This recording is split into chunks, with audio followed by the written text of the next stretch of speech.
Hello everyone. After removing unnecessary groups and frames, the plugin will display a list of groups that need to be converted into frames. To convert a group, click the Fix button. This will change the group to a frame in the selected Figma design. You can check the group in the navigation bar by clicking on its name in the list. Clicking the icon will take you to that part of the design. Next, we select 3 groups from the list and click the Fix button. This will convert the selected groups into frames.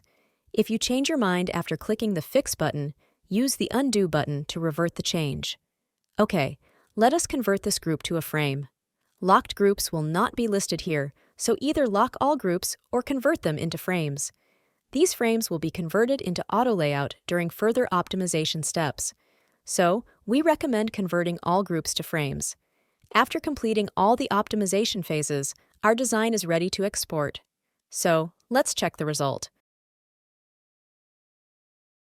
As we can see, all those groups that were converted into frames successfully turned into containers with relative positions after optimization.